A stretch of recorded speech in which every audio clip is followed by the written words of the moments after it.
একের পর এক ঘটনায় দলনেত্রীকে যখন অসম্মান করা হচ্ছে, একতরফা গালাগাল করা হচ্ছে, সেটা আরজি করের মতো ইস্যু হোক, কিংবা আজকে অক্সফোর্ডের ঘটনা হোক, কিংবা মাঝে আরও কিছু ঘটনা ঘটুক না কেন, তো দলের একটা বড় অংশের জনপ্রতিনিধি তারা কোথাও গিয়ে স্থবির হয়ে থাকছেন, তারা কোথাও গিয়ে নিশ্চুপ হয়ে থাকছেন। এটা শুধু আমাদের খারাপ লাগা নয়, আমরা যে বিভিন্ন জেলায় প্রোগ্রাম করতে যাই, বিভিন্ন অনুষ্ঠান করতে যাই, সেখানে আমাদের কর্মীরা আমাদেরকে বলেন, লাস্ট যখন অক্সফোর্ডে এই অসভ্যতামিটা সিপিএম করলো, আমার কোথাও গিয়ে মনে হয় যে সমস্ত মানুষ, যে সমস্ত তৃণমূল কর্মী, তারা যদি মমতা বন্দ্যোপাধ্যায়ের অসম্মান লাঞ্ছনা দেখে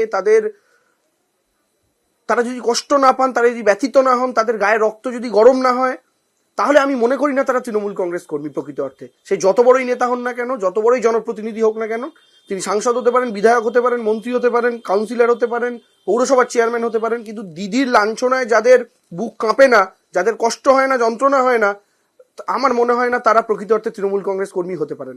আমার প্রশ্নের জায়গাটা সেখানেই ছিল যে নিদেন পক্ষে কয়েকটা সোশ্যাল মিডিয়া পোস্ট তো দেখা যেত, নেতারা না করুন, তাদের সঙ্গে যারা থাকেন তাদেরকে দিয়ে করাতে পারতেন, দুটো মিছিল করতে পারতেন লোকালি। তৃণমূল কংগ্রেস, শুনুন, তৃণমূল কংগ্রেস এমন একটা দল, এখানকার কর্মীদের আবেগটাই আমাদের সম্পদ। ওই কারণেই পোস্ট করা যে বিধানসভা নির্বাচনের 8 মাস বাকি, অন্তত আপনারা মুখ খুলুন। ছোটখাটো মিছিল, মিটিং, দলের কখন নির্দেশ আসবে সেই অপেক্ষা দয়া করে করবেন না। কবে দলের থেকে কোনো একটা কর্মসূচি সুব্রত বক্সী দেবেন বা অভিষেক বন্দ্যোপাধ্যায় দেবেন বা স্বয়ং দলনেত্রী দেবেন, তার জন্য আমরা কেন ওয়েট করব?